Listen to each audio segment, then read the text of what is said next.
अस्सलामुअलैकुम everyone, welcome back to my channel. So irritant poisons का आज थर्ड पार्ट है which includes phosphorus poisoning. General characteristics of phosphorus. Phosphorus exists in two primary allotropic forms. These forms include white, which is also called yellow phosphorus, and red phosphorus. So इनके features देख लेते हैं। Toxicity: white phosphorus is highly toxic and red phosphorus is non-toxic. Physical appearance: white phosphorus waxy और translucent होता है, जबकि red phosphorus amorphous red powder होता है। ल्यूमिनोसिटी: वाइट फॉस्फोरस ल्यूमिनस होता है, mean it show phosphorescence, and red phosphorus non luminous होता है। देन ओडोर: वाइट फॉस्फोरस की गार्लिक लाइक स्मेल होती है और रेड फॉस्फोरस ओडोरलेस होता है। Then reactivity: white phosphorus is highly reactive while red phosphorus is inert और less reactive. Then action in air: white phosphorus inflames spontaneously while red phosphorus does not catch fire spontaneously. Then storage: white phosphorus is highly inflammable so it is kept under water, जबकि red phosphorus के लिए कोई special storage नहीं ज़रूरत होती है। Then use: white phosphorus laboratory और chemical में यूज़ होता है और रेड फॉस्फोरस मैच बॉक्सेस की स्ट्राइकिंग सरफेस पे यूज़ होता है। Then mechanism of action: phosphorus एक प्रोटोप्लाज्मिक पॉइजन है। ये डायरेक्टली सेलुलर ऑक्सीडेशन और मेटाबॉलिज्म को अफेक्ट करता है। नेक्रोबायोसिस: ये एक सेलुलर इस्कीमिया की स्टेट होती है जिसमें टिश्यू की तरफ ऑक्सीजन सप्लाई कम हो जाती है due to decrease blood flow, और अगर ये प्रोलॉन्ग हो तो टिश्यू में इन्फार्क्शन या नेक्रोसिस स्टार्ट हो जाती है। सो सेलुलर इस्कीमिया हुआ जिसकी वजह से मेटाबॉलिज्म डिमिनिश हो गया है and this will lead to fatty degeneration, और मेनली ये फैटी डीजेनरेशन लिवर में देखी जाती है। Then acute poisoning. Clinical features: इसके जो सिम्टम्स होते हैं वो दो फेजेस में डिवाइड हुए होते हैं which are separated by a lucid interval. So primary phase में गैस्ट्रो इंटेस्टाइनल सिम्टम्स आते हैं। ये 2 से 6 घंटों के अंदर अपीयर होते हैं और जो सिम्टम्स ज़्यादातर अपीयर होते हैं these are burning pain, intense thirst, garlic breath and garlic tasting eructations, और ये साइन ऑर्गेनोफॉस्फेट पॉइजनिंग और फॉस्फोरस पॉइजनिंग में देखा जाता है। देन आता है ल्यूसिड इंटरवल। ये 2 से 3 दिन का होता है और ये वो इंटरवल होता है जिसमें अपेरेंट इम्प्रूवमेंट या रिमिशन देखी जाती है, और रिमिशन का मतलब होता है कि डिजीज़ के सिम्टम्स या तो कम हो गए हैं या डिसअपियर हो गए हैं। सो लास्ट पे आता है सेकेंडरी या सिस्टेमिक फेज। ये 3 दिन के बाद अपीयर होता है।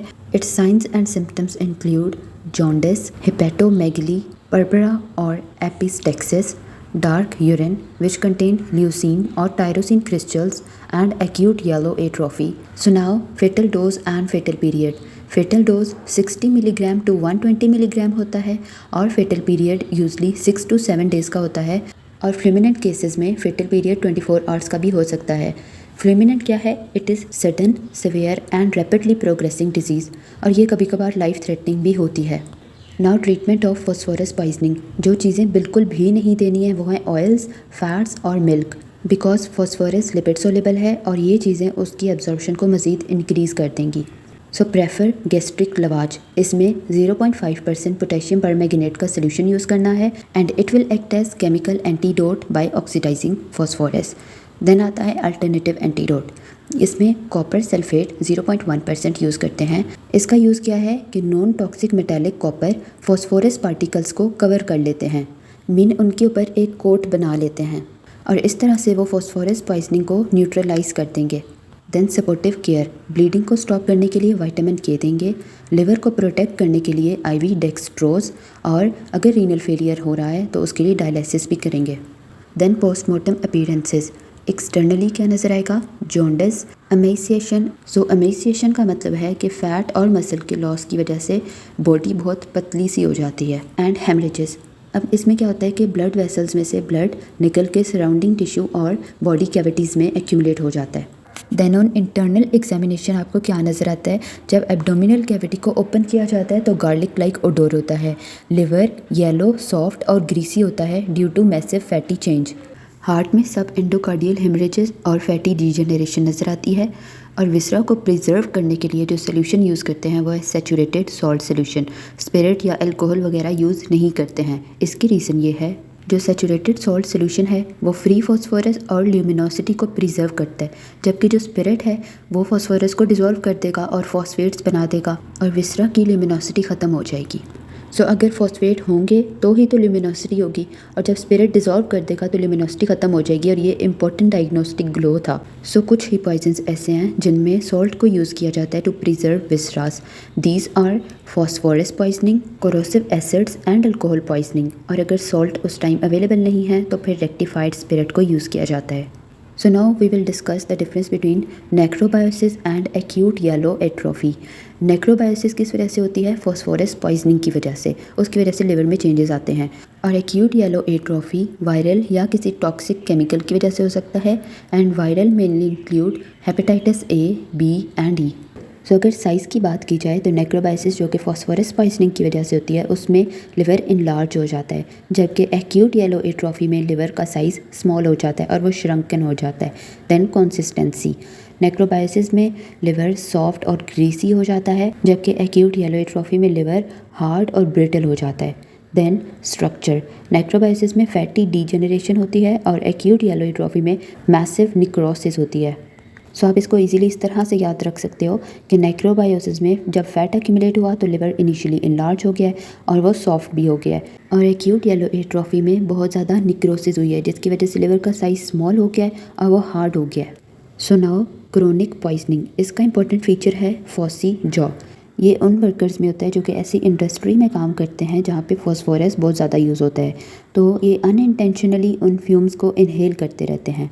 And these industries include fertiliser industry, match industry जहाँ पे मैच बॉक्सेस बनते हैं, fire works, rat poison and defence industry. So now it's pathogenesis, अगर किसी वर्कर का दांत ख़राब है, डिके हो गया है, तो फॉस्फोरस उसके थ्रू एंटर करेगा और फिर मैंडिबल की ओस्टियोमाइलाइटिस करवाएगा, मीन मैंडिबल की इन्फ्लेमेशन और इन्फेक्शन हो जाएगी, और फिर जॉ के अंदर इन्फेक्टेड टनल्स मीन साइनसेस बन जाते हैं और उनसे कॉन्टीन्यूसली येलोइश फ्लूइड डिस्चार्ज होता है विच इज़ नोन एज पस, और उसका बैड ओडोर होता है। और लास्ट पे सिक्वेस्ट्रम फॉर्मेशन हो जाती है, और इसका सिंपल वर्ड्स में ये मतलब है कि जॉ बोन का जो डेड और इन्फेक्टेड पार्ट था वो हेल्दी बोन से सेपरेट हो जाता है। और ये इसके कुछ क्लिनिकल कैरेक्टरिस्टिक्स हैं which include foul smelling pus discharge, jaw pain and swelling, loosening of teeth, fistula बनता है, डेड बोन के पीसेस मिलते हैं और सिवियर डेबिलिटेशन होती है। और क्रोनिक पॉइजनिंग की प्रिवेंशन में क्या होता है कि जो वर्कर्स वहाँ पे काम कर रहे होते हैं उनको डेंटल स्क्रीनिंग करवानी चाहिए। अगर उनका कोई दांत ख़राब है भी तो उनको मास्क यूज़ करना चाहिए ताकि वो फ्यूम्स को इनहेल ना कर लें, और वेंटिलेशन प्रॉपर होनी चाहिए ताकि ज़्यादातर फ्यूम्स इंडस्ट्री से बाहर निकल जाएं और वर्कर्स उनको इनहेल ना कर लें। So at last it's medico legal aspects. First, homicidal, वैसे तो ये रेयर होता है बट मर्डरर इसे कॉफ़ी या चाय में मिला के दे सकता है क्योंकि वहाँ पे इसका टेस्ट मास्क हो जाता है, बट इसके सिम्टम्स ऐसे होते हैं जैसे नेचुरल लिवर डिजीज़ की वजह से डेथ हुई है और किसी को शक भी नहीं होता कि फॉस्फोरस पॉइजनिंग की वजह से डेथ हुई है। And second aspect is suicidal और एक्सीडेंटल। इसमें क्या होता है कि रैट पेस्ट या फायरवर्क्स की इंजेक्शन कर ली जाती है। And phosphorus is highly stable और इसी वजह से ये पुट्रीफाइड बॉडीज़ में भी डिटेक्ट हो जाता है। So that was the last part of irritant poisons. If this helps you, please like, share and subscribe. Thank you.